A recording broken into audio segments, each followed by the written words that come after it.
Hola, ¿qué tal? Muy buenas noches, 8:45, momento de las noticias. Mi nombre es Juan Carlos Sandoval y le presento nuestros titulares.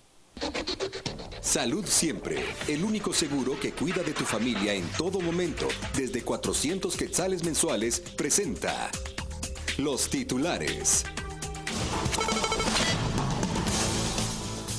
Según la Contraloría General de Cuentas, el Ejecutivo gastó 1.000 millones de quetzales bajo la figura de estado de excepción en los últimos 3 años. El Ministerio de Finanzas pide al Congreso la aprobación de 2 nuevos préstamos por 76 millones de euros.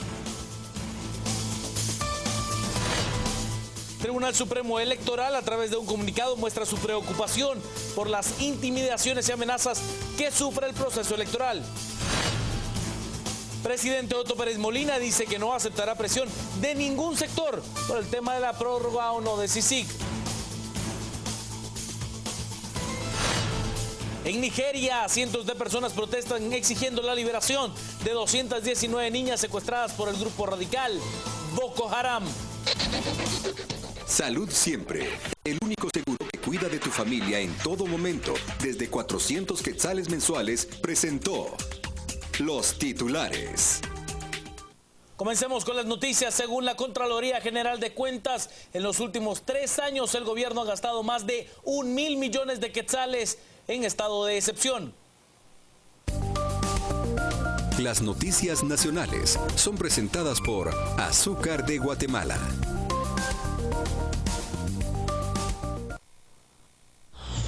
El Ejecutivo, bajo los estados de excepción del año 2012 hasta el 2015, ha gastado 1 millardo de quetzales. Según la Contraloría General de Cuentas, las carteras que más compras realizaron son el Ministerio de Ambiente con 300 millones de quetzales, Ministerio de Comunicaciones con 208 millones y el de Salud Pública con 175 millones. Quiero compartir que nosotros hemos determinado que son alrededor de 987 millones los que se han erogado. Y efectivamente hemos logrado determinar que el Ministerio de Salud ha erogado bajo el amparo de los estados de calamidad la cantidad de 175 millones. El Ministerio de Ambiente 300 millones aproximadamente y el Ministerio de Comunicaciones 208 millones. Los auditores están ahorita en proceso de verificación. Ellos lo que hacen inicialmente es un trabajo de gabinete, es establecer toda la información que el Ministerio de Finanzas Públicas tiene. Seguidamente llegar a las instituciones para hacer una verificación directa de las facturas, ¿verdad? Y darse cuenta de los productos o los servicios que se han adquirido y pues hacer un análisis si eran necesarios o no. La Contraloría confirmó que se hicieron compras innecesarias que van desde perros K9 para el uso de las AAS, además de productos de sala como cortinas. Hemos recibido algunas denuncias en donde se han pues comprado algunos perros, cortinas incluso. Entonces los auditores pues tienen que verificar si efectivamente esas compras se realizaron bajo el amparo de los estados de calamidad y si eran necesarias, ¿verdad?, para poder ayudar, colaborar con la población. En 15 días la Contraloría General de Cuentas finalizará la fiscalización sobre las adquisiciones que se han realizado y se tendrá el dato final. El Poder Ejecutivo aprovechó la Semana Mayor, específicamente el Viernes de Dolores, para solicitar al Congreso un préstamo por 76 millones de euros.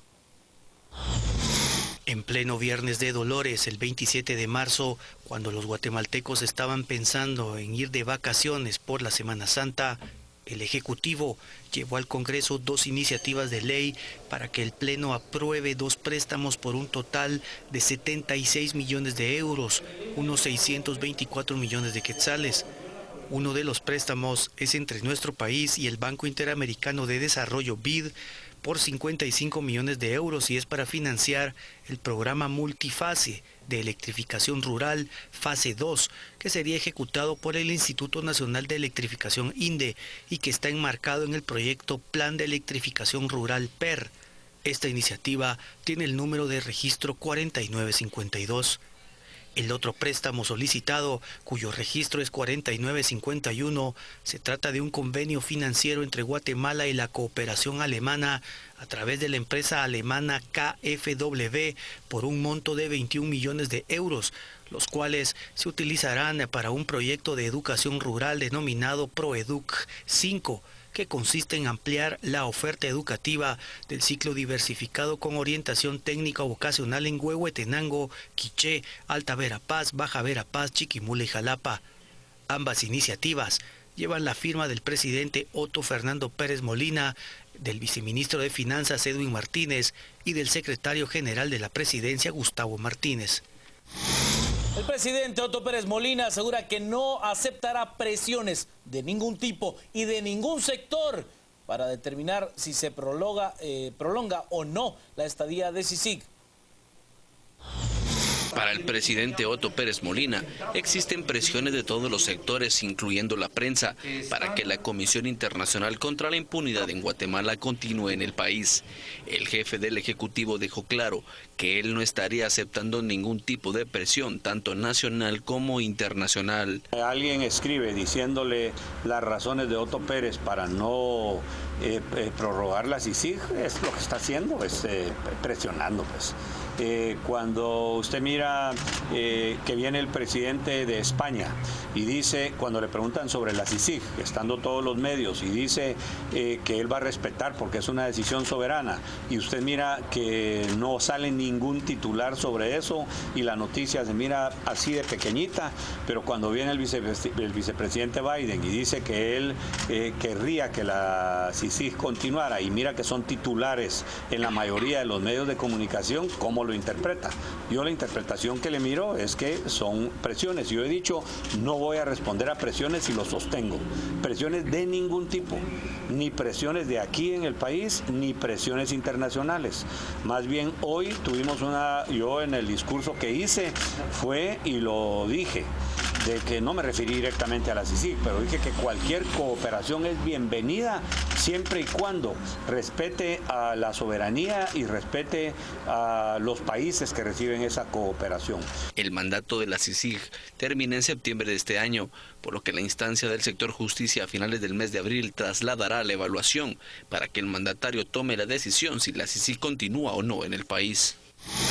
Por su parte, la señora vicepresidenta Ingrid Roxana Valdetti Elías asegura de que no correrá por la alcaldía metropolitana, esto porque sus hijos pues le han dicho que las críticas sobre ellas pues los han lastimado. La vicepresidenta Roxana Valdetti Elías habló como madre, asegurando que sus hijos están lastimados por tanto ataque injusto en su contra. Las críticas han sido tan fuertes que sus herederos, según ella, han llorado. Contesto como mamá. Los ataques de los que ha sido víctima Roxana Valdetti, de más, injustamente, han dañado seriamente a mi familia y especialmente a los dos varones que son mis hijos, hombres, no son niños. Son hombres que con lágrimas en los ojos me han dicho que no quieren que su mamá sea víctima de los ataques que no se merece. Según Valdetti, esta es una de las razones por las que duda de involucrarse en política y sobre todo por las que decidió no aspirar a la municipalidad. Las noticias nacionales fueron presentadas por Azúcar de Guatemala. Pausa, al regresar más noticias, quédese con nosotros a las 8:45.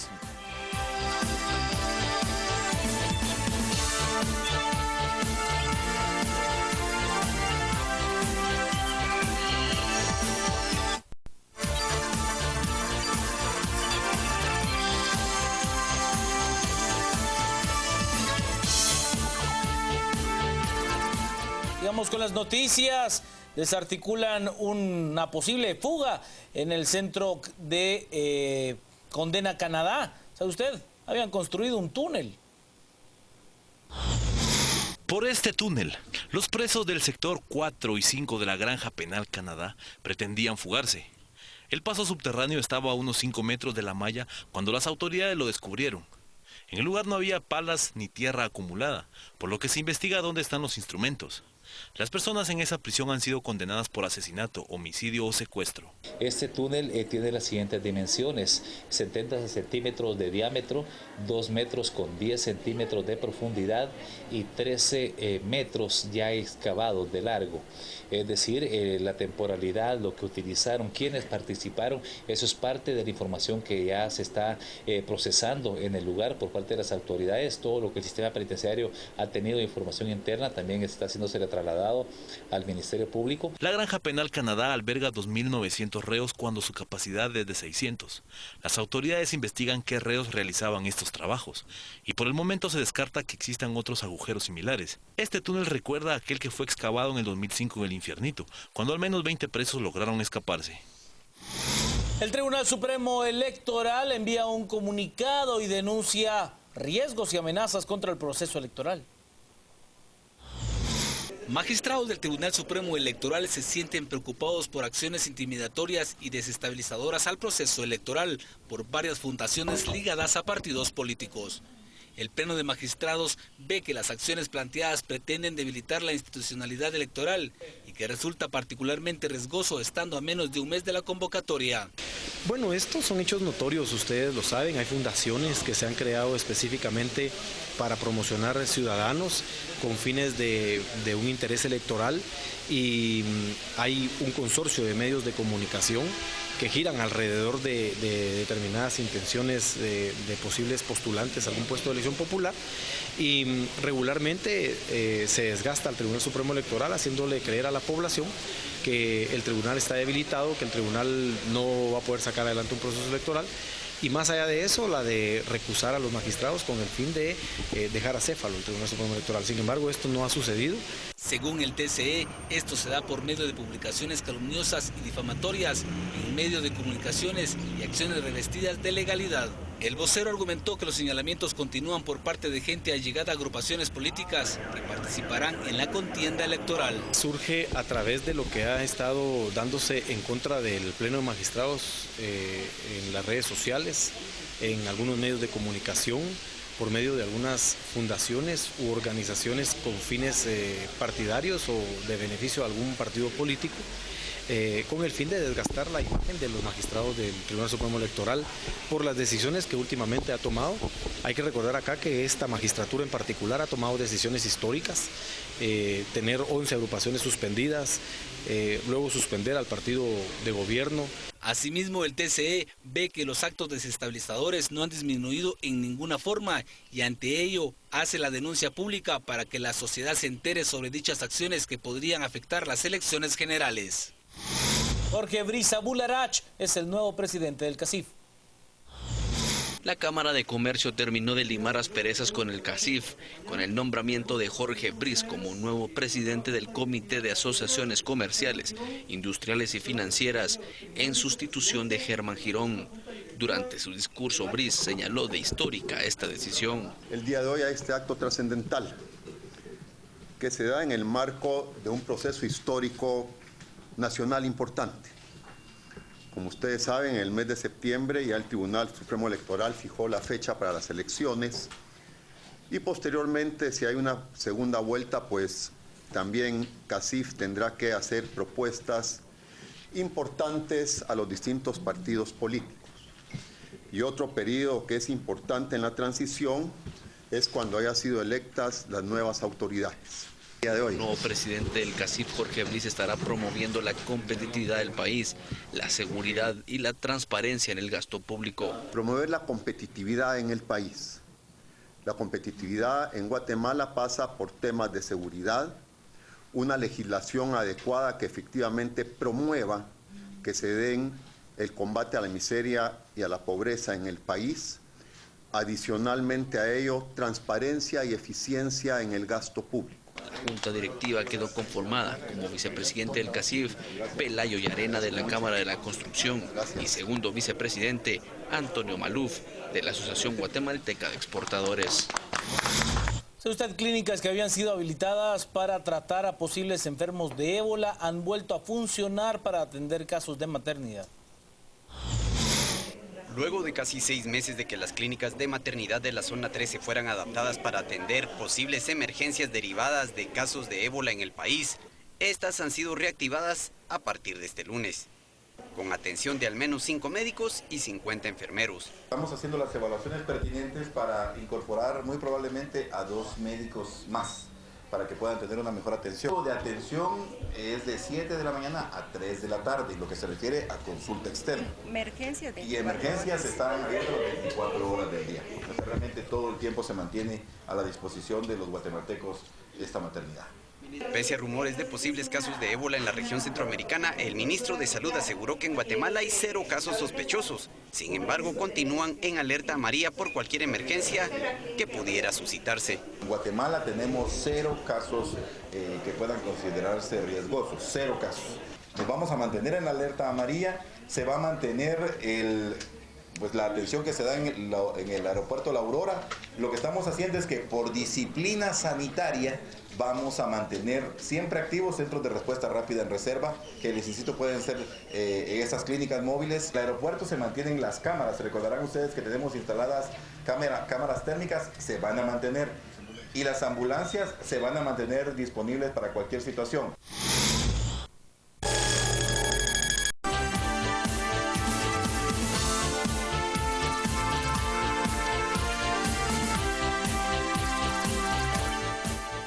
Buenas noches, bienvenidos a las 8:45. Hoy es lunes y como todos los días lunes, Pablo Hurtado y Juan Luis Font estamos ya aquí listos, dispuestos y contentos de arrancar con la primera conversación de esta noche. Contamos con un invitado uruguayo, su nombre es Edison Lanza, él es relator de la libertad de expresión de la Organización de Estados Americanos, de la que Guatemala hace parte. Él, en términos generales, vigila que en nuestro continente se respete ese derecho fundamental de los ciudadanos, el de expresarse de manera libre. No, por supuesto, concernido estrictamente o de manera limitada hacia los periodistas, sino hacia la ciudadanía en general, porque este es un derecho universal, universal y que nos abarca a todos los ciudadanos. Bienvenido, Edison, gracias por estar con nosotros. Mucho de qué conversar respecto a la libertad de expresión en el continente, en la región y por supuesto también en Guatemala. Bueno, buenas noches y muchas gracias por la invitación. Un placer acompañarlos y muy contento de estar en Guatemala. Aunque muy cansado ya a estas alturas de la jornada. Es una hora tarde, empezamos temprano, pero bueno, es parte de... Sarna con gusto no pica, es parte de lo que hacemos. Sí. Empecemos, señor Lanza, con las generalidades. Usted estuvo hoy reunido con varios grupos, entre ellos comunicadores, que les han empezado a exponer cuál es la situación de la prensa en Guatemala. Pero cuando escuchamos cifras como las del Observatorio de los Periodistas, que en el primer trimestre del año registró 23 agresiones o casos de agresiones contra periodistas, entre ellas el asesinato de 3 comunicadores, ¿cómo lo encuentra usted esa cifra dentro de lo que usted conoce en el continente americano? Bueno, la violencia contra periodistas y contra comunicadores, ya sean agresiones y lamentablemente el hecho de los asesinatos, ¿verdad?, directamente por el hecho de informar a la comunidad, son un problema acuciante en buena parte, no en toda la región, pero sí, sobre todo en la región de Centroamérica, ¿no? Países como México, Guatemala, Honduras, ¿verdad?, son los que presentan mayores niveles de agresiones a periodistas y de asesinatos a periodistas. En el último año también hemos registrado algunos casos en Colombia, que en un momento fue el lugar donde había más violencia contra los comunicadores, pero hoy ha descendido, pero igual algún caso tenemos. La emergencia de Paraguay como un lugar donde también en la frontera, vinculado a el crimen organizado, vinculado a actores políticos locales, también hubo 3 asesinatos en los últimos meses, por lo tanto que también allí hay un problema. Y en el caso de Guatemala notoriamente es una preocupación, obviamente, de la relatoría. El año se inició con 3 asesinatos en la misma zona, donde notoriamente la intención fue silenciar y acallar a periodistas independientes, y por lo tanto también nos tiene que preocupar, obviamente, en primer lugar la vida que se pierde, pero también, digamos, tener claro que cuando se asesina a un periodista hay una, digamos, pluriofensividad de agravios, o sea, se cercena una vida, se acalla una voz crítica o una voz independiente que está controlando el poder de turno o el crimen organizado que está informando a la población, y se inhibe a los otros periodistas de que sigan informando. Imagínense el miedo que deben tener en este momento los periodistas de esa zona, donde le han asesinado a 3 colegas y de lo más importante, se deja una zona silenciada, o sea, una zona donde los ciudadanos, las personas que viven allí, pierden el derecho a la información, y se ve totalmente disminuido, la forma más agresiva y más radical de suprimir la libertad de expresión. Edison, 5 medios nacionales, medios digitales y un medio impreso como la revista Contrapoder, el medio Nómada, 502, Plaza Pública y la agencia de noticias Serigua, nos unimos para reportar la situación de esa región de la que estás hablando, de Suchitepeques. Hoy produjimos la primera nota que presentamos en conjunto y el mensaje concreto es este. Si alguien intentaba acallar, silenciar a estos colegas nuestros, lo que va a obtener es justamente el resultado opuesto. Medios de alcance nacional, vamos a reflejar exactamente y vamos a investigar a fondo qué es lo que está ocurriendo en aquella región. La primera nota que se publica el día de hoy nos dice que Guatemala cuenta con una unidad de atención de delitos contra periodistas en la Fiscalía de Derechos Humanos, en el Ministerio Público, que está rebasada y es francamente insuficiente. ¿Es esa la situación habitual en otros países de la región? Déjeme darle números, porque el fiscal a cargo tiene 5 investigadores y para el caso de Marras mandó a la mitad de su equipo para atender un caso de alto impacto y para el resto tiene 130 casos en proceso. Sí, al final, ¿cómo se puede ver eso? Sí, nosotros mañana vamos a reunirnos con el grupo de fiscales porque estamos siguiendo esta situación de cerca.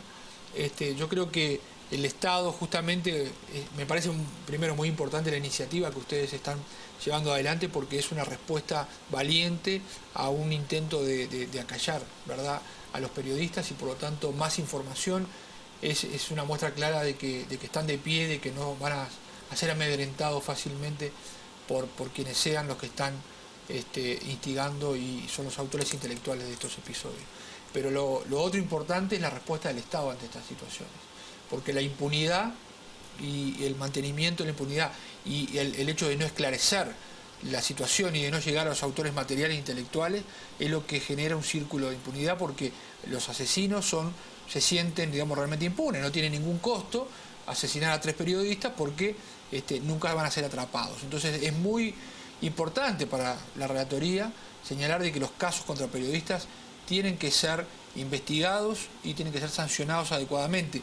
Y no solo encontrando el autor material, al tipo que fue el que le pagaron y que disparó y que apretó el gatillo, sino al autor intelectual y también, digamos, hacer una investigación que agote la línea vinculada a la libertad de expresión y al periodismo. Es decir, explicarle a la sociedad, reparar a los familiares de la víctima, dejando en claro que esta gente fue asesinada por ejercer su profesión, por hechos vinculados a su profesión. No alcanza con encontrar al autor material y decir, este homicidio se aclaró.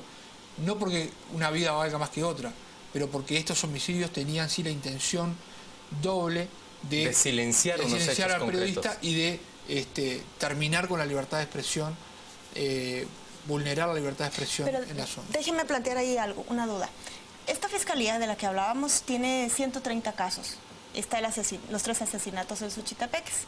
Y hay muchas denuncias de gente que trabaja en medios, que es comentarista, que es articulista de opinión, que son reporteros, etc. Y la línea entre el que informa y el que participa en programas a veces de entretenimiento, a veces es difusa. Y también la línea entre el que sufre una agresión por su trabajo y el que la sufre por el índice de probabilidades que hay en un país como este de sufrir una agresión. Sobre la respuesta que da el Estado, ¿cómo discernir cuáles son ataques a la prensa y cuáles son ataques a un ciudadano que casualmente también ejerce el periodismo o la comunicación? Bueno, creo que la clave está en cómo se hace la investigación. O sea, cuando muere un periodista y es asesinado un periodista, creo que la hipótesis primaria tiene que ser lo asesinaron por ejercer su profesión. Luego, obviamente, en el transcurso de la investigación debe corroborarse si esa hipótesis es correcta. Se aclara, y algunas veces se aclara, pero hay otras veces, no voy a hablar del caso de El Salvador, voy a hablar de otros países, donde uno tiene muchas dudas si simplemente lo que se hace es encontrar al sicario y decir, bueno, esto estuvo vinculado a la inseguridad general o al que el periodista tenía malos hábitos o al que tomaba demasiado, etcétera. Y me parece que muchas veces es una excusa fácil para sacarse el problema encima. Por lo tanto, la exigencia es que haya una investigación adecuada que profundice en los episodios, en los hechos que estaba investigando el periodista. en los posibles digamos, enemigos que tenía por las investigaciones periodísticas que desarrollaba, por su labor informativa. Y eso se refleja luego en el expediente. Ese expediente alguna vez va a ser público, y una cosa interesante sería que los periodistas, digamos, investigaran cómo se hizo la investigación, dieran a conocer si la investigación fue apropiada. Hay otros elementos, muchas veces el Poder Judicial local está también atemorizado o amedrentado, y por lo tanto... O coludido con las mafias locales. O coludido. Entonces, por lo tanto, lo que se recomienda también es que las fiscalías de nivel nacional tomen estos casos para que estos casos no queden impunes, ¿no? En los países federales que se federalicen, y en los países unitarios, bueno, que el poder de la capital, el Ministerio Público de la capital y los jueces de la capital adopten esto, y que protejan también a los testigos. O sea, es realmente una investigación compleja donde hay que gastar recursos. Seguramente el Estado puede decir, tengo otras prioridades, pero bueno, esto es muy importante, ¿no? Porque no solo es la vida del periodista, es la democracia lo que está en juego. Edison, hay muchas formas más que se observan en Guatemala de limitar el ejercicio de la prensa con libertad. Uno tiene que ver, por ejemplo, con el uso de la pauta publicitaria oficial, castigo o premios, según sea el caso del espíritu crítico que pueda tener el medio. Otro tiene que ver, por ejemplo, con la criminalización de periodistas que resultan incómodos, iniciarles procesos penales hasta hostigarlos de esa manera. Hay muchas otras maneras, por supuesto, también que no solo son violentas. Se observa igual en otros países de América Latina. Bueno, lamentablemente creo que estamos viviendo un momento complejo para la libertad de expresión en la región. Hay, digamos, ataques y hay ataques de algún modo de todo tipo, ¿no? El uso del derecho penal para silenciar expresiones críticas o directamente acallar o inhibir el periodismo independiente es una práctica que ha vuelto a ser utilizada. Cuando la región y la propia Relatoría, la propia Corte Interamericana de Derechos Humanos, en la primera década del siglo habían avanzado mucho. La jurisprudencia interamericana claramente indica que las leyes que penalizan la expresión son inhibidoras, digamos, de la libertad de expresión, son inhibidoras del derecho a buscar y difundir información, y por lo tanto en los casos de interés público sobre funcionarios públicos no debería utilizarse el derecho penal para silenciar, deberían recurrirse a vías para dirimir conflictos en materia de libertad de expresión. Exacto. Que siempre van a surgir. Si existen esos conflictos, hay formas menos, digamos, inhibitorias para los periodistas y para los comunicadores y para los que opinan, para todos en general, que el uso de las denuncias penales por difamación e injuria, y que el castigo por difamación e injuria, digamos, la posible privación de libertad. ¿Y que pueden resultar igualmente satisfactorias de un derecho que haya sido transgredido? Por supuesto, porque en democracia, digamos, lo importante es, primero, los funcionarios públicos y aquellos que están pidiendo el voto para ser elegidos. Es decir, no es que la gente que les ruegue que vengan a ser candidatos, no, ellos están buscando ser candidatos. Y por lo tanto oficiosamente, sí. Por lo tanto, tienen que asumir que están sujetos a un escrutinio mayor, su derecho a la privacidad es menor que el resto de los ciudadanos, y la crítica tiene que ser robusta y fuerte. En una democracia, sin que exista la crítica, ellos tienen que dar explicaciones. Obviamente, esto no es una licencia para decir cualquier cosa. Para injuriar o para calumniar. Para calumniar, pero bueno, primero está el derecho de respuesta, que puede ser una herramienta, digamos, para confrontar versiones. En segundo lugar, los gobiernos y los funcionarios políticos y los legisladores, en general, cuando son aludidos por una investigación periodística, el resto de los medios, o todos los medios en general, les dan los micrófonos para que hagan la explicación del caso. Por lo tanto, no es que estén silenciados como algunos otros sectores de la sociedad. Y en tercer lugar, bueno, si hay una situación de una aparente gravedad tal que ameritaría un grado de reparación mayor al derecho de respuesta, etcétera, siempre está la posibilidad de recurrir a la vía civil, o sea, a la jurisdicción civil, donde allí lo que se recomienda es que también haya unos estándares especiales que sería muy largo de explicar hoy, pero que podría haber una eventual reparación económica siempre y cuando se compruebe que el periodista actuó realmente con irresponsabilidad, con dolo, con intención. Pero Edison, ¿qué libertad tiene una relatoría de libertad de expresión de la OEA, por ejemplo, de emitir una resolución respecto a un caso en que un gobierno está vejando la libertad de expresión de periodistas o está limitando esa libertad de expresión cuando la OEA está integrada por los estados y normalmente representada por los gobiernos en curso? Y bien fácilmente puede ser que un gobierno simplemente no invite al relator de forma oficial al país para que emita un informe sobre el país. Bueno, la primera precisión es que la relatoría está inserta en el marco de la Comisión Interamericana de Derechos Humanos. La Comisión Interamericana es un órgano independiente y autónomo, principal independiente y autónomo de la OEA, y por lo tanto no está sujeta directamente... Es parte del sistema interamericano, pero no depende de las decisiones políticas. Pero no depende directamente de la Asamblea General. Obviamente... de la OEA. Obviamente somos parte del sistema de la OEA, hay momentos en los cuales nosotros rendimos cuenta de lo que hacemos a la Asamblea General y tenemos situaciones, digamos, de permanente contacto con los embajadores de los países, pero tenemos una autonomía e independencia. A su vez, el relator especial es una oficina con autonomía e independencia dentro de la comisión incluso. Se le dio un estatus especial, por eso se llama especial, por esa razón. Y lo otro es que los países, digamos, ratificaron los instrumentos, la convención y la carta de la OEA y los demás instrumentos del sistema interamericano y crearon ellos mismos un mecanismo para la protección de los derechos humanos porque creyeron que era un valor sustantivo, fundamental, no solo de las personas, suprapolítica. Y por lo tanto ahí hay una cesión natural de soberanía. El derecho internacional de los derechos humanos es un límite a la soberanía de los estados. Lo que sí estamos viendo, y contesto la pregunta, es que los estados están reaccionando, me parece, en forma a veces desproporcionada, a los señalamientos que puede hacer la relatoría o la Comisión Interamericana de Derechos Humanos en materia de derechos humanos. Y después de 30 años de recuperada trabajosamente la democracia en nuestros países, me parece que la actitud debería ser de mutua comprensión y de que las recomendaciones que hacemos los relatores o los comisionados van en el sentido de decir, estamos en democracia, señores, digamos, atendamos en lo posible esas resoluciones, dialoguemos con el sistema y veamos cómo podemos resolver estos problemas a veces estructurales. No busquemos combatir el sistema. Pero no busquemos combatir el sistema porque en definitiva el sistema protege a las víctimas, protege a las personas. No nos podemos ir sin plantear otra pregunta que es muy importante en Guatemala. Decenas de radios comunitarias hablan de vejaciones en su contra y hay algunas que en términos específicos han presentado casos incluso de cierre en su contra. ¿Cómo ven ustedes la situación de las radios comunitarias en Guatemala?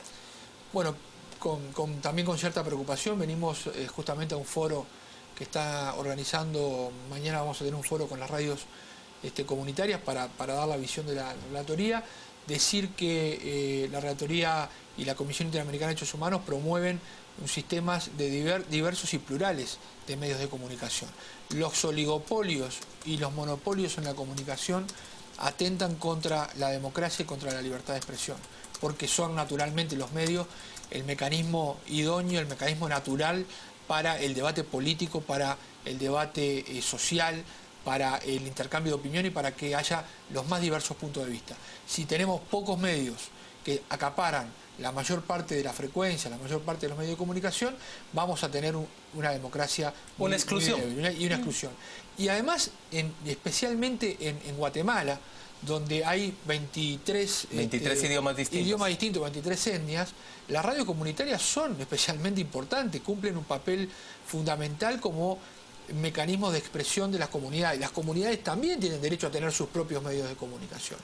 Y creemos que, como lo recogieron los propios acuerdos de paz en su momento, el Estado debería arbitrar las reservas de espectro, las fórmulas necesarias para que existan radios comunitarias con las características que tienen que tener las radios comunitarias, es decir, sin fines de lucro, sin hacer proselitismo político, partidario, sí, política, porque política hacemos todo el tiempo. Sin incitar a la violencia. Sin incitar a... Bueno, sí, es la misma limitación que rige para cualquier periodista, no solo para la radio comunitaria, sin incitar a... Para periodista, ¿no? Y ciudadano, porque en muchos casos también no tienen que expresarse solo periodistas. Pero digo, cuando a veces se dice las radios comunitarias no tienen que incitar, bueno, pero también las radios comunitarias sirven a una comunidad, y si esa comunidad está conmovida por una explotación minera o por una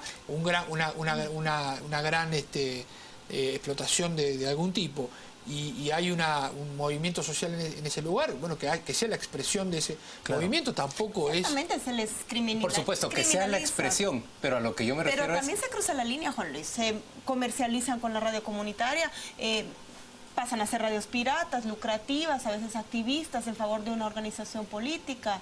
Esa línea es muy difusa, me parece. Bueno, yo creo que lo mejor lo más adecuado y lo indicado es regular estos aspectos por una ley. Cuando estamos hablando de derechos humanos, estamos hablando de libertades, y las libertades solo pueden ser reglamentadas por una ley de manera, aparte, necesaria y proporcional. O sea, pero hay que garantizar la libertad de expresión. Los medios de comunicación no son solo plataformas comerciales, también son plataformas para el ejercicio de derechos. Entonces, lo indicado es que esto se regule. Hay ejemplos en la región, porque además esto no es nuevo en la región, o sea, ya Argentina, Uruguay, Chile, México están regulando el espectro en el sentido de incluir a las radios comunitarias, y claramente una de las condiciones es que no sean comerciales. Una radio que es comercial tiene el espectro comercial para desarrollarse, y eso la autoridad regulatoria obviamente lo puede regular. En Uruguay, país de donde vengo, las radios comunitarias tienen la prohibición de hacer política partidaria o proselitismo religioso, y eso también puede ser motivo de una revocación eventualmente de una licencia. Pero digamos, son mecanismos que se pueden regular. Hoy lo que me parece que hace falta en Guatemala es discutir es la normalización del derecho a esas radios comunitarias. Porque también, si no hay ningún mecanismo de acceso, vamos a suponer que tenemos la radio comunitaria perfecta, esa que les gusta a todos, que no hace daño, que no critica, que es de una comunidad. Esa no es la perfecta. Esa no es la perfecta. No, pero también, la prensa tiene que ser robusta. Por eso, exactamente. Pero la que muchos quisieran que fuera así. Pero hoy, aunque una radio perfecta fuera a pedir una frecuencia, le van a decir que no hay posibilidad de dársela, porque el único mecanismo que hay establecido en la ley vigente en Guatemala es la subasta. Y por lo tanto, una radio comunitaria difícilmente pueda pujar económicamente. Es un mecanismo antidemocrático el de la subasta, ¿no? Eso ya lo estableció la Comisión Interamericana de Derechos Humanos hace muchos años. Señor relator, le agradecemos enormemente que ha participado con nosotros a las 8:45, pero hemos llegado al final ya de esta conversación. Gracias por acompañarnos. Gracias a ustedes, y bueno, que tenga suerte en su visita. Seguiremos hablando. Tendremos mucho más de qué conversar. Vamos con nuestro compañero Juan Carlos Sandoval, quien nos dice qué están comentando nuestros televidentes en las redes sociales. Gracias, Juan Luis. Buenas noches. Nos vamos a las redes. Edic nos dice, ejemplo, Venezuela, detienen por manifestar, tuitear, usar megáfonos para manifestar repudio al gobierno. Es la pregunta que hace Edic. Nos dicen, la ley de Guatemala es muy lenta, es más lenta que una tortuga. El relator desearía acción, ojalá cambie todo. Y Zulman nos dice, basta ya de tanta violencia, no puede ser que nos quieran callar. Y Juan nos dice, fatal, esperamos que no se incremente durante el proceso electoral y que las autoridades realmente brinden seguridad. Son los mensajes que tenemos en las redes sociales. Vamos a la pausa. Al regresar tenemos un segundo tema de discusión, entrevista. Quédese con nosotros acá en Noticieros de Canal Antiguo.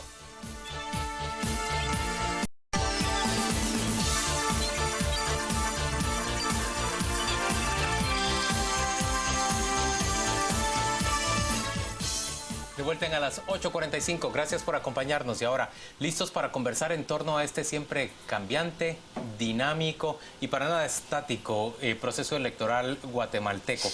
En esta precampaña arrancamos la semana con gran cantidad de novedades por un lado y de rumores por el otro lado. Es notorio, ya se ha expresado de forma pública y concreta, que hay desavenencias adentro del Partido Patriota, desavenencias que se reflejan, por ejemplo, en el hecho de que se ha planteado dos y no solo una planilla, como es lo habitual en este modelo poco democrático guatemalteco, de candidatos a diputado por municipios del departamento de Guatemala, y se haya excluido a la pareja del actual alcalde de Misco, que no por casualidad es también el hijo del presidente de la República. Ahí se empiezan a ver desavenencias concretas que podrían incluso conducir hasta la salida del candidato presidencial. La Unidad Nacional de la Esperanza ha nombrado ya a su aspirante a la vicepresidencia, ha nominado al binomio presidencial y vicepresidencial y parece haber pues simple y sencillamente cambios en el panorama político. Nos acompañan hoy para tratar este tema Astrid Perdomo, quien es coordinadora de la misión de observación electoral de la Universidad Rafael Landívar. Y está con nosotros también Gerson Sotomayor, quien es analista en temas políticos y en temas legales. Gracias a los dos por estar acá. Buenas noches, señores. El 2 de mayo convoca el Tribunal Supremo Electoral a elecciones, pero vimos que después de la Semana Santa las organizaciones políticas empezaron a agilizar procesos o incluso a presentar a sus precandidatos. ¿Cómo ven ustedes? Empecemos con usted, Gerson.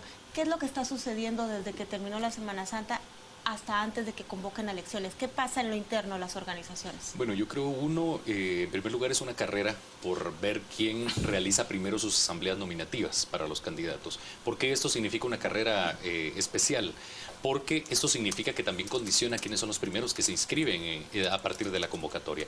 Ahora bien, sí es importante mencionar, por ejemplo, que hay artículos en el reglamento de la Ley Electoral y de Partidos Políticos que vedan, que le permiten al Tribunal Supremo Electoral no inscribir a los candidatos que han ejercido campaña anticipada.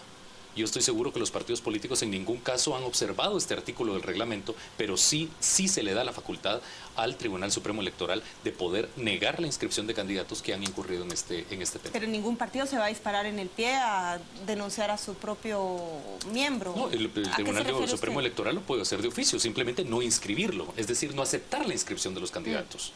El registro de ciudadanos es el que tiene que recibirla y hacer todo el trámite para lograr la inscripción. De lo contrario, y va a ser una batalla jurídica, y creo que previendo que el que más tiempo tenga para lograr hacer todos los temas va a ser realmente el partido que va a poder inscribir efectivamente a sus candidatos de aquellos que no sean vetados por el propio Tribunal Supremo Electoral. Astrid, en su cálculo, ¿Alejandro Sinibaldi permanece o sale del Partido Patriota? Yo creo que calculando, digamos, cómo está la situación en el Partido Patriota y que ahorita estamos en un escenario donde se empiezan a posicionar las piezas del rompecabezas. Estamos viendo cómo dice Gerson, se empiezan a poner ya sobre la mesa quiénes van a estar, digamos, compitiendo en las elecciones, y eso determina mucho y pone bajo presión al Partido Patriota, que, digamos, hoy por hoy no tiene un candidato presidencial definido, porque no está esa figura, y puede que Sinibaldi, por las mismas digamos conflictividad que ha habido en el Partido Patriota, puede que tome una decisión de dejarlo y tomar una posibilidad que le lleve tal vez a tener más votos, y eso le genere una dispersión más al Partido Patriota, y esa dispersión se refleje no solo a nivel de las autoridades máximas de la organización, sino también a nivel de los alcaldes, que es donde el Partido Patriota actualmente pues tiene bastante poder a nivel de república. Gerson, pero salir del Partido Patriota ¿no supondría un costo mayor para un candidato que por un lado puede contar con todo el apoyo de los recursos estatales? Todo depende bajo la lupa que se vea. Si por ejemplo se ve obviamente un posicionamiento electoral, depende también del partido del candidato. Pero en este caso, donde las pugnas a lo interno son muy duras y están constantemente dando sabotajes y zancadillas unos con otros, creo que puede ser una salida, digamos, la posible salida del candidato presidencial a otro partido que ha tenido una ficha ahí guardada durante ya algún tiempo, el MR, que rescata al partido y bueno, lo reconfigura y lo tiene guardado, como muchos otros partidos tienen otra ficha alternativa o auxiliar que les permite hacer estos juegos políticos, obviamente, básicamente en engaño de la democracia. ¿Y quién pierde más? ¿El partido oficial que se le va a su candidato o el candidato que se queda con un partido donde se tiene que posicionar y conseguir recursos? Yo creo que perdería más el Partido Patriota, y lo planteo. ¿Y por qué lo planteo? Astrid dice que sí también. Yo creo que efectivamente Alejandro Sinibaldi no iría solo. Si se va del Patriota no va solo, va con candidatos también que ha sido posicionado, muchos candidatos ya son de él, y creo que la batalla dentro de las asambleas nominativas para diputados, y me imagino que en algunos casos también para alcaldes, van a respaldar a Alejandro Sinibaldi. Precisamente hay que recordar que el recurso económico actualmente lo tiene Alejandro Sinibaldi dentro del partido. Y eso es, digamos, un escenario que se debe contemplar, y a la larga los candidatos a alcaldes y candidatos a diputados buscan tres cosas. Uno, que les proporcionen apoyo económico para la campaña, y dos, por supuesto, que tengan una perspectiva y proyección electoral, que por este momento podemos decir que es Alejandro Sinibaldi el que tiene 16 puntos. ¿Lo que está en confrontación es el liderazgo de Roxana Valdetti con el de Alejandro Sinibaldi, o son más bien intereses locales específicos sobre quién encabeza o quién queda excluido de un listado, digamos, de corporación municipal o de diputados distritales? No, yo creo que sí es más a nivel, digamos, de esas autoridades como Rosana Valdetti y Sinibaldi, incluso Otto Pérez Molina podría ser teniendo una injerencia. Pero yo sí concuerdo con Gerson, yo creo que el que más quedaría dañado sería el Partido Patriota, porque no solo perdería un candidato, sino perdería una estructura de organización que no solo perdería el uso de fondos públicos, perdería los 4 años de gobierno, los cuales lograron posicionar, digamos, el Partido Patriota.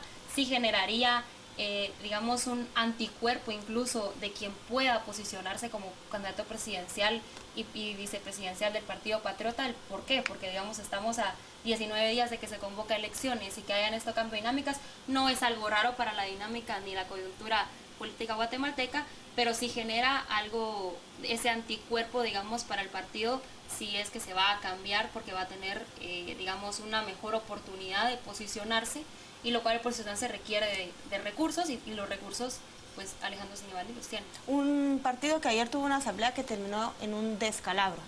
En la asamblea departamental se quedó fuera la novia del alcalde de Misco, que es el hijo del presidente. Iba en el listado y a último momento la nueva planilla presentada por el alcalde de Matitlán la dejó afuera. Pero en otro país eso podría ser considerado democrático y válido. Pero a uno le cuesta entender cómo la nuera del presidente de la República, que es el fundador del partido, se queda fuera. El jefe de bancada, Valentín Gramajo, salió furioso y dijo que no se respetó la democracia dentro del partido. ¿Qué está pasando adentro, Gerson? Yo creo que es al revés. En primer lugar, creo que realmente estamos acostumbrados a los partidos paternalistas y clientelares. Y efectivamente... Autoritarios. Autoritarios, para decirlo de esa forma. Pero hay que...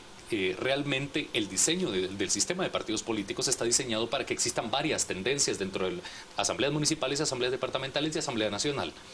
Lo que pasa es que tenemos una cultura que pocos políticos entienden, que debemos de respetar y tener tolerancia hacia otros puntos de vista. Precisamente esa es la principal razón por la cual hay tantos partidos en Guatemala, porque no hay tolerancia de tendencias y corrientes de pensamiento o corrientes de intereses dentro de los propios partidos que se diferencian unas de otras a la del gran jerarca, digamos, de los partidos. Y es que nada más ganó el pulso Alejandro Sinibaldi en la asamblea de Totalmente, pero para mí fue un acto absolutamente democrático. Simplemente se presentaron 2 planillas. Y hay que recordar que el control de la asamblea departamental la tienen los delegados de las asambleas municipales que fueron electos. Señores, vamos al caso del Partido Unidad Nacional de la Esperanza. ¿Se hizo vulnerable o no la UNE con la nominación de Mario Leal Castillo como candidato a la vicepresidencia? Yo opino que realmente no es, digamos, la primera vez que la UNE tiene un componente de fórmula de un vicepresidente del sector externo, privado. Pero eso no sería la vulnerabilidad. La vulnerabilidad sería que este candidato pues es cuestionado. Sí, digamos, es cuestionado, pero por pone ejemplo, más por en haber sido evidencia... asesor específico del presidente, secretario específico, y por ser mencionado como alguien, por ejemplo, que fue proveedor en algún caso de este gobierno. Y puede ser que esa sea la oportunidad que está tomando la Unidad Nacional de la Esperanza para que ahora lo sea a su favor. O sea, que realmente no sea tanto lo que está haciendo en contra del Partido Patriota, sino lo que le está beneficiando a la UNE. Y digamos, eso se evidencia cuando viene y él dice: yo ya no estaba conforme con lo que estaba haciendo en el Partido Patriota, yo no apoyaba al Partido Patriota, yo apoyaba a la persona, a Otto Pérez Molina, y cuando esto deja de ser, digamos, viable para que él pueda tener una continuidad en este apoyo que él quiere brindar, decide pues tomar este camino que puede ser más valioso para Sandra Torres, aunque realmente deja en duda cómo está tomando sus decisiones, porque ya no es una decisión ideológica del partido, sino ya es algo más pragmático. O sea, esto, digamos, es la pieza que me hace falta, esto es lo que tomo para que conformar mi pieza y que esto me apoye, digamos, en un proceso electoral donde evidentemente el sector empresarial no la tenía ella, digamos, en una mira. Yo sí creo, abordando un poquito para ese tema, yo sí creo que efectivamente, electoralmente hablando, no se ve afectada la UNE. ¿Por qué? Porque precisamente a las personas que pudieran estar criticando lo del tema de poner a un candidato que estuvo cercano al Patriota, que está muy cercano al sector económico y empresarial del país, pues simple y sencillamente es la población que no va a votar igualmente por Sandra.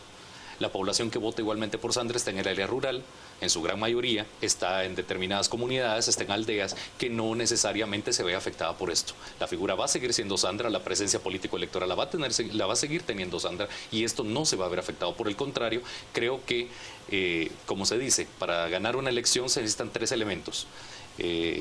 Dinero, gente y por supuesto las ganas de hacer las cosas. Entonces creo yo que lo que hacía falta era una inyección económica más grande para el partido, una presencia con el sector empresarial y por supuesto limar asperezas entre los sectores para poder viabilizar un poco más una candidatura política. ¿Que le desgasta a la UNE que su fundador, todavía miembro aparentemente, Álvaro Colom, critique a su ex esposa por haber llevado al Mario Leal al partido o al final eso se transforma en una noticia del día y no tiene ningún efecto? Yo considero que puede tener algún efecto, sobre todo porque, digamos, el fundador tiene pues algún tipo de injerencia a lo interno del partido. Sin embargo, la misma dinámica del proceso electoral tiene que marcar la pauta de qué decisiones tomar que les vayan a generar más electorado. Y yo creo que en ese sentido fue la decisión de que se conformara con Mario Leal el binomio presidencial, y que es una decisión que a mi parecer no les resta, digamos, poder en este proceso, sino que al contrario podía posicionarlo y limar las asperezas, como menciona Gerson, con este sector que no tenían, digamos, echados en la bolsa, y que puede que con este aporte, con una persona que ha demostrado que tiene la capacidad de conseguir el financiamiento, que tiene, digamos, esta afinidad con el sector privado, pueda tener pues esta... Pero es que eso parte de una idea, digamos, un poco naif, de que el sector privado es una especie de bloque homogéneo. Que con solo que vaya un empresario en la fórmula, el sector privado va a decir, ahí va uno de los nuestros. El sector privado está absolutamente dividido. Y no necesariamente una selección o esa selección garantiza el apoyo. Sí, pero es mejor esto, digamos, bien desde el business sectorial, a no tenerlo. Entonces, depende, efectivamente, si bien no es un núcleo homogéneo el sector empresarial, sin embargo, creo que se pueden abrir muchas puertas. Y el tema creo que también viene siendo un poco coincidente hasta determinado punto, el tema también de que se pone interesante, digamos, el CACIF con la nueva presidencia, que creo que en alguna medida podrá ayudar, apoyar, digamos, este tipo de procesos para también dilucidar ciertos apoyos. Señores, mientras hablamos de la UNE y del Partido Patriota, no vemos, digamos, agitación adentro del partido líder, y las cosas para ese partido parecieran marchar tal y como las tiene planificadas. ¿Lo ven ustedes de la misma manera? Yo creo que en cierta manera podría verse, dependiendo, digamos, de las reacciones que tenga esto con el electorado, puede que el líder se viera un poquito pues amenazado, tal vez no amenazado, pero un poco incómodo con esta decisión de cómo le llega a, digamos, a desvincular que su candidato a la vicepresidencia sí es un técnico que conoce muy bien, digamos, del sector privado, pero no tiene, digamos, esa capacidad que se le podría atribuir a un Mario Leal, ¿verdad? Puede que se sienta un poco incómodo, no sé hasta dónde le pueda generar una decisión de cambio o de modificación, pero puede que, así como se ha notado que parece estar muy cómodo con lo que está pasando, puede que también, como aquí todo es dinámico, se pueda mover una pieza del partido líder, no inmediatamente, pero sí conforme se vayan poniendo las demás piezas del escenario político, porque estamos hablando de 2 o de 3, pero yo creo que todavía hace falta ver dónde se van a posicionar otros actores políticos que no han dicho, digamos, dónde van a estar y que pueden generar, digamos, ¿a quién se refiere? A terminar de incomodar a por ejemplo, una Roxana Valdetti, que no sabemos a qué cargo puede aspirar, o bien Alfonso Portillo. Dice que sus hijos le lloraron para que ya no se postule a ninguno. Sí, digamos, pero realmente, digamos, la dinámica Gerson, ¿por qué se ríe cuando escucha eso, Gerson? Bueno, yo esperaría que no fuera alguien que se tomó una selfie con el Papa, porque sería muy conmovedor que estuviera llorando, perdón. Pero...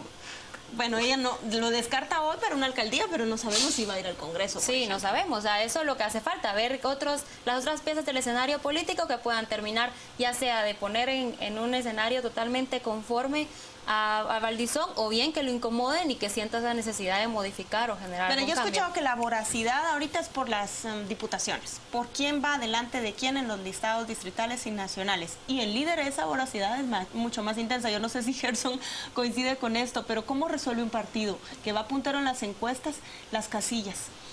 Simple y sencillamente hay varios criterios, ¿no? Uno, por ejemplo, es precisamente las encuestas son las que van dilucidando en determinada medida las candidaturas que se van otorgando.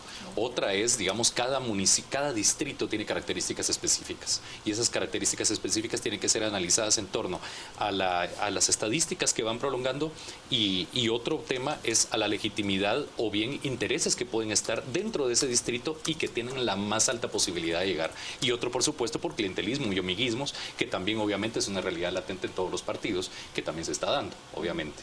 Que también el tema del recurso económico de los candidatos es un tema también preponderante, cuando ya hemos escuchado en muchas ocasiones que una diputación puede llegar a costar 2 millones, 3 millones de quetzales.